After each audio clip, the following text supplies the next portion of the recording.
So at the moment, I will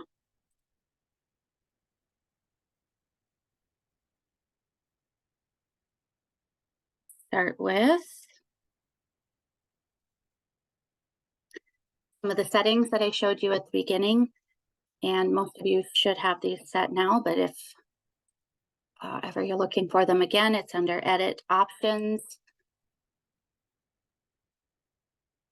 Under the General tab, I always ask you to default to display names alphabetically.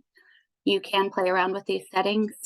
You may find it easier to do display names in file, which would be the order that the variables are in SPSS versus alphabetical order. I pretty much never find display labels helpful. That's when it's going to show all of this, and it can be very difficult to tell which variables are which that way. Then you also need to make sure under the Output tab that you've switched these all to names and labels and values and labels. That will produce output that shows you both the variable name and the description of the variable. It'll also show you the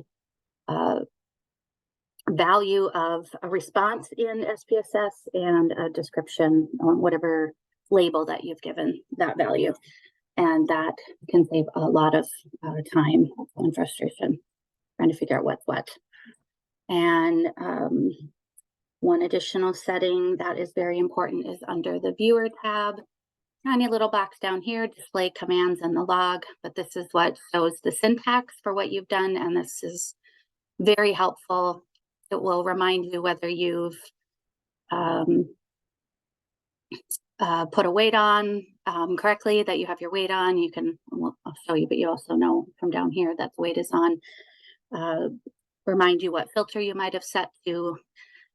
When I've been able to tell that a filter wasn't done correctly, I can tell that the wrong variable, for example, was used for the filter through looking at the syntax. Also reminds you exactly what you did for your recode. So this is very helpful to have. When you want to find labels or find variables, so say, for example, I know that I want to find my marital variable.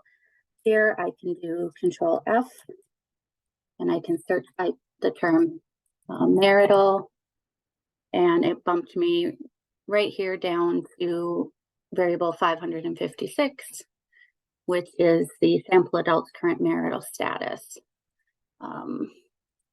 If this happens, if you have an entire variable set, it will make all of these the same size. If you just have one set at a time, it's just going to expand just that one type. This same type of Control F search is very useful in your codebook as well. And then if, for example, you're not really sure exactly maybe what the name of the variable is going to be, but you want to take a stab and see whether you can find a variable that has to do with cancer.